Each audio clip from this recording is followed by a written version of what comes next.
Local programming on KRWG Public Media made possible in part by viewers like you. Thank you.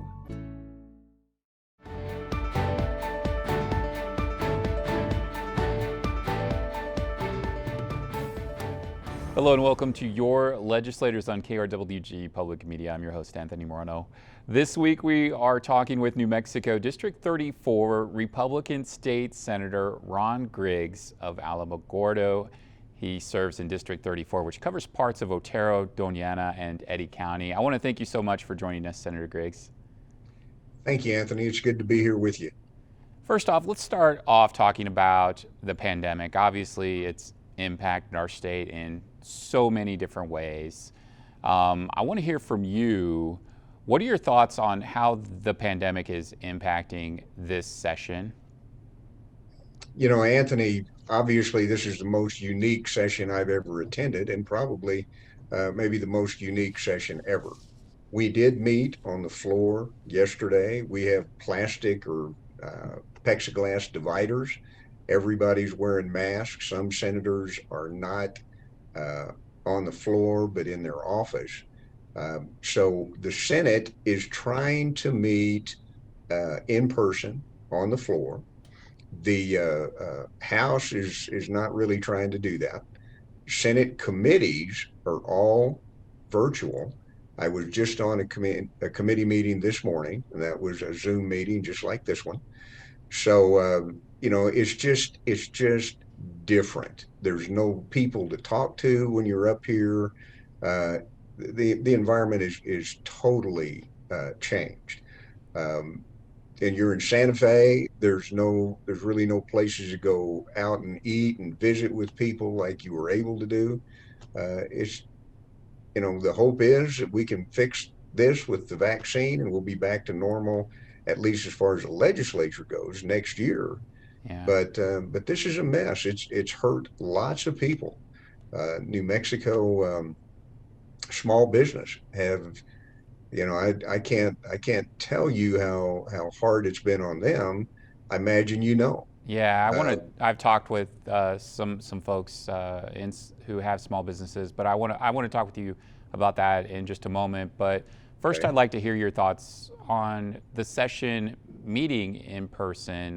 You know, the Senate is meeting for 4 sessions, as you stated. The House has gone mostly virtual, and we've already heard news of people on the House side, some people contracting the virus. There's been a handful of people in Santa Fe at the Roundhouse, some staff members getting COVID-19. We know at least one House Republican has contracted COVID-19. Do you think that lawmakers should even be meeting in person at the Roundhouse in Santa Fe during this session? You know, my thought would have been, or my advice would have been, if we could have come up here, passed the feed bill, rescheduled the session until May. I thought that would have been the most appropriate thing we could have done. That was not the choice. So we are meeting the way we were meeting. You know, no one so far, no senators have contacted the virus. We've had staff members come down with the virus. So the place that I'm in, the office part that I'm in, have had staff members get COVID. And so if you came to my office right now, I'm back in my office, but there's nobody up in front. So we're just dealing with it the best way we can, and we're quarantining people when we have to. I mean, it seems like it could be a really big challenge when you have a group of people still meeting on the floor. How are you guys trying to do your best to keep your distance? I imagine that's got to be kind of tough in some instances when people are trying to discuss certain amendments to bills. Well, you know, we are keeping our distance pretty well, but so far what we've been doing is introducing bills and reading committee reports, moving bills from one committee to the next. There hasn't been, you know, any floor debate on any particular bill. That will come later. Again, the Senate is in committee for the next 10 days. And so there will be, when we come back on the floor next week on Wednesday, I believe it is, or maybe later, we will then read some more bills in, and some bills will then move to the floor. So we will at that point have floor debate and floor discussion on bills that have moved out of two committees and come to the floor. Everyone on the floor is required to wear masks. Everyone's been doing that. Uh, Social distancing is a little more difficult because you do talk to people and you go over there next to them. And when you're wearing masks, you almost have to get fairly close to people so people can understand one another. But again, we've got plexiglass dividers. We're doing most everything we possibly can to keep from spreading the virus. You mentioned that small businesses have been especially hurt by the economic impact the pandemic has brought to our state. Now, I want to hear from you. What are you seeing in Alamogordo, how small businesses have been impacted? Obviously, you when you can't open your business fully, that impacts you. Um, when you can't have sit down dining in your restaurant, that impacts you. How bad it's hit different businesses, I think it's all depends on that particular business, how they've been able to adapt and adjust, whether they've been able to take advantage of the PPP programs the states offered, uh, that directly impact their bottom line and help them stay in business. But just the fact that even restaurants that you would think were doing better, because they were set up for drive-in facilities and all of that. Some of those restaurants even have not done like we may have thought. They've struggled. They might have locations that they've had to close down. It's a very, very difficult situation for people, and the governor's orders have been hard to deal with for those guys, and What you just hope that it's going to be different. What are your thoughts on how the governor has led this response in New Mexico to COVID-19? Anthony, early on, you give the governor a break. She was doing everything she thought she needed to do in order to protect New Mexicans from a virus we just didn't understand. We understand it differently. We see our neighboring states handle it differently. I believe there are things, hours for restaurants, different things that could have been done that would have made it more. I mean, people could have handled it better if we did. But in New Mexico, and again, the governor's faced with this call, and that's we can't overwhelm our medical system. And so she's made the choices she's made. And I think once we get out of this, then we have to go back and evaluate how that's been and figure out what should be different. One thing we know, we just cannot ever again give one individual the amount of power to control the way things operate like the governor has been able to today. And this is nothing against this governor. This could be any governor. The legislature let its power go, and the legislature needs to pull some of that back. And there are bills in the House which are doing that, trying to make that a better way of doing business. So we'll see where those bills go. I want to talk with you about how you think the pandemic has changed business in your area. You're a business owner. I would want to hear from you on what you're hearing from other business owners in your community on how they've been able to adapt. Where do you think we're going into this next year with the pandemic still here? People are trying to get vaccinated, but businesses are being forced to adapt to an online model, mostly to reach their customers and connect with them. Where do you think we're going with this, and what are some things you think New Mexico can do right now to help develop a stronger economy for the 21st century? Well, Anthony, one of the bills that, and a lot of the discussion has been around improving our broadband system, and improving broadband gives businesses opportunities to market their products in places other than locally. But honestly, let's step back for a minute. Let's look at New Mexico as a whole. The vast majority of businesses in places like Alamogordo, Las Cruces, Carlsbad, Tularosa are local businesses that cater to local clientele. They're not marketing their wares statewide, nationwide. That's not their business model, and it's doubtful that some of those businesses can ever change that business model. So the way we've got to help them is to be able to have them open up and allow their customer base back in the business. Now, once people are vaccinated, we should have a chance that, well, there's you don't have to wear masks, you don't have to do a variety of things. But a business, maybe they want to keep doing that. Maybe they want to keep asking customers to wear masks to come in their business.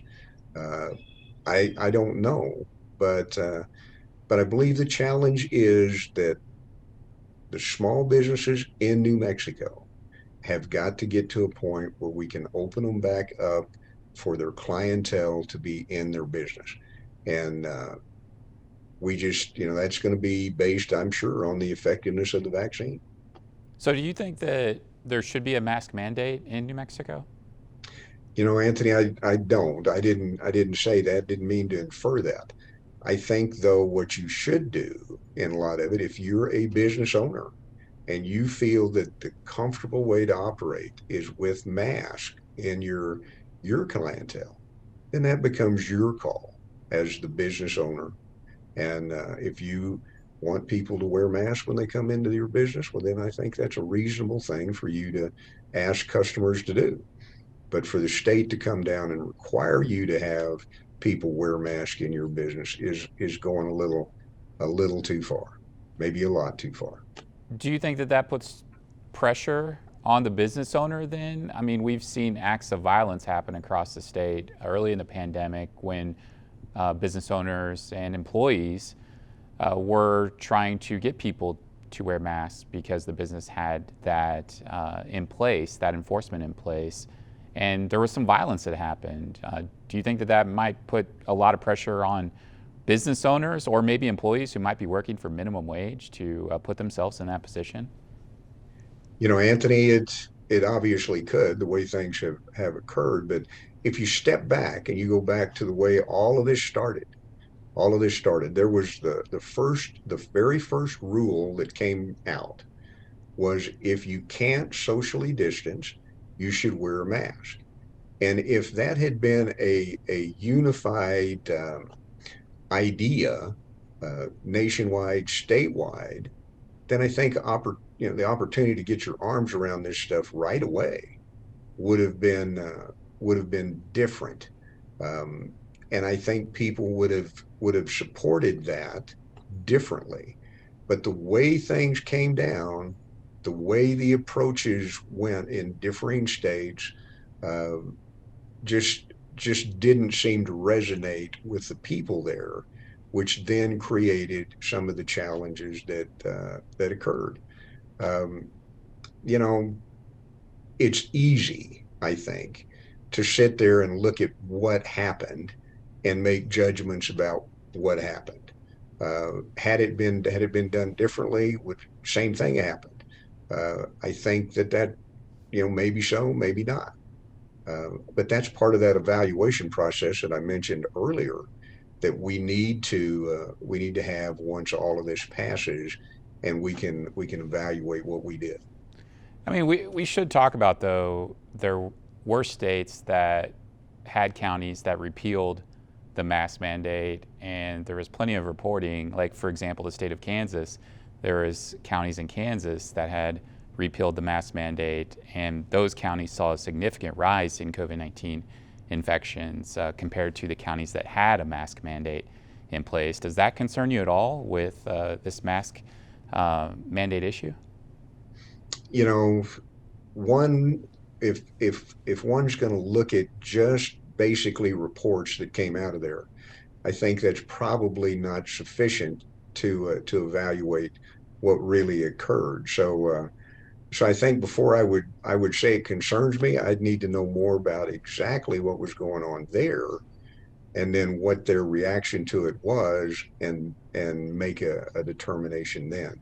Uh, Reports, uh, you know, sound bites, those sort of things aren't necessarily the full set of data to help us make the I mean, this decision. is reporting based on infections. You know how many numbers are in a county. That's those Mhm. they have to report that information. County health officials do in our communities and in others across the country. Of course, understanding that information, I can understand where you're coming from in that point. But I want to move on and talk with you, obviously, about some other major issues and legislation you're involved with here in New Mexico. The Liquor Control Act. This has been a topic in New Mexico that a lot of folks have been talking about for some time now. Now, SB 6, the Liquor Control Act you're sponsoring, this bill would amend and enact parts of the Liquor Control Act to allow delivery of alcohol beverages to homes. Now, it also creates a new type of license, allowing sale of certain alcoholic beverages in restaurants, and there's additional fees, and there's also changes to the rules for dispensers who have a license. Can you tell us a little bit about this bill and how you think it can help small businesses and consumers here in New Mexico? Anthony, we don't have enough time to talk about this bill in depth, but real quickly, what it does for restaurants who've been reduced to carry out, and all the things that have been going on with restaurants. It allows these guys to be able to sell beer and wine with a meal. So if you need to come by and pick up your enchiladas from La Posta, you could also pick up a 6 pack of beer, because I believe the number is 72 ounces. So you could pick that up, and will that help La Posta? Probably a small bit, but it will help La Posta some. Uh, that's what that's what that part of it does. It allows as well. There's different categories of licenses in New Mexico, and to fully understand that is a lengthy discussion. But there are licenses right now that are able to sell food, but they can't sell alcohol off premise. So what this allows is those licenses as well to be able to sell or send alcohol off premise. The beer and wine licenses are able to sell alcohol off premise. So that helps. There's a type of license in New Mexico. It's called an interlocal license. That license is not allowed to sell uh, packaged liquor. They can sell liquor by the drink in their restaurant, but they can't sell packaged liquor. This bill changes that and allows them the opportunity to buy back the part of that existing license that allowed them to sell package, to buy that back. That way, then they have that license, and they can sell that license across the state. So it's an opportunity for those guys. There are other guys in New Mexico that have licenses that solely allow them to sell package. That particular license has gone for as much as $1 million or so in New Mexico. This bill probably impacts the value of that license, because more licenses then become available that can be sold across the state. So will they actually sell more licenses across the state? Will they move? That's anybody's guess. But because they could, the values become different. And anybody can tell you, well, they're going to drop to nothing, or they're going to drop to half. I don't think anybody knows. That's really dependent on the market and how many people choose to sell their license across local option district lines that currently can't. Yeah, this is an issue that I was really surprised at when I first moved to New Mexico about 8 years ago, was that there's only a set amount of liquor licenses in the state if you want to sell spirits. Of course, there's a separate one for beer and wine that restaurants use. But if you, for example, wanted to open a liquor store, you're going to have one of these licenses that could be worth hundreds of thousands of dollars. I know somebody who's retired by selling this license. There's obviously going to be some folks who are concerned who own these licenses. What do you have to say to them if they are planning on selling that license to retire on? You know, that is a challenge. I certainly agree with that. There's 1,411 licenses subject to the quota system in New Mexico. 1,411. That's all there are. Then there's the beer and wine license, which is for restaurants. What this has done is it's created an economy in licenses that is unlike any other license in New Mexico. You can buy and sell and trade your license and not have to worry about buying, selling, trading your business. Um, it has hurt economic opportunity because people come in and they cannot afford the license. There's roughly 700 and some beer and wine licenses. Many of those people would choose to sell spirits if they could, but because they can't afford the license, they have not done that. Yeah, we've done some I reporting on this issue, and many small business owners would say that that was key to keeping people in the restaurant to order more food. I mean, of course, this is pre-pandemic times, but this seems like it offers an opportunity also to get a product to folks who don't want to go to a restaurant these days due to the pandemic as well. There's also a certain food incentive in there, if I'm correct, for restaurants. Well, for restaurants have to sell $10 worth of food in order for you to be able to deliver alcohol. So you can't just be a delivery service for alcohol as far as restaurants go. Um, Anthony, it's a really complex issue that we really need a lot more time to talk about. And I'd love to do that at some point because, yes, this issue impacts people, gives opportunity to people. So it's been something that has been bubbling up for the last 8 years, trying to find the right answer. This bill provides an answer. There are other bills out there coming up too that provide different approaches. So we'll see where we go. But I think there's a lot of interest in the legislature to reform liquor laws to make New Mexico better in that more opportunities are available for people that they can afford.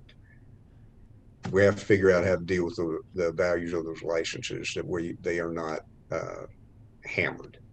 Yeah, it seems like a interesting opportunity for the hospitality industry too, and also the tourism industry, which brings in a lot of folks to New Mexico who want to dine out at different restaurants in the different communities across our state. I want to move on though and talk about an issue that we were just talking about a little bit more, and that's economic development in New Mexico. Obviously, the state's going to have a major rebound after this pandemic. What are some of your thoughts on what we need to do in this state to ensure that we can have that rebound in New Mexico to the quickest that we possibly can have one?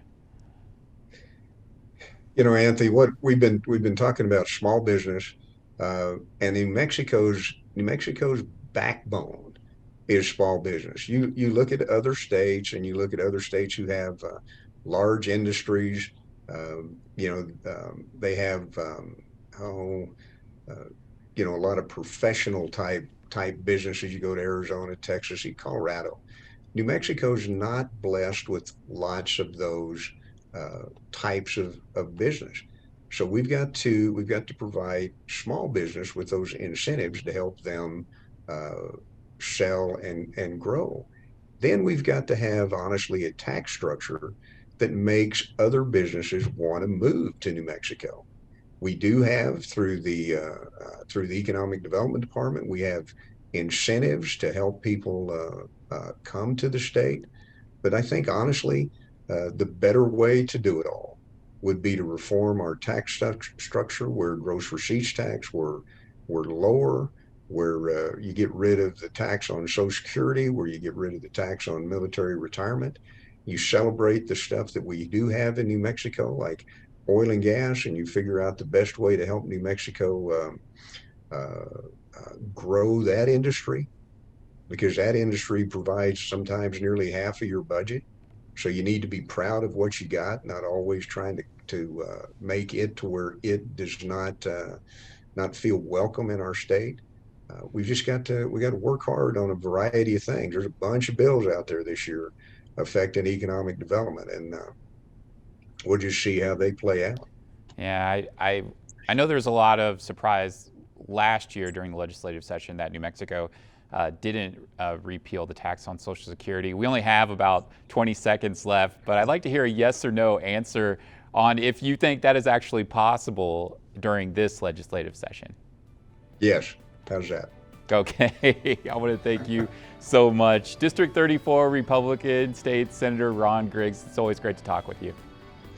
Thank you, Anthony. I enjoyed it. And we want to thank you for joining us for Your Legislators. I'm Anthony Moreno. We'll see you next time.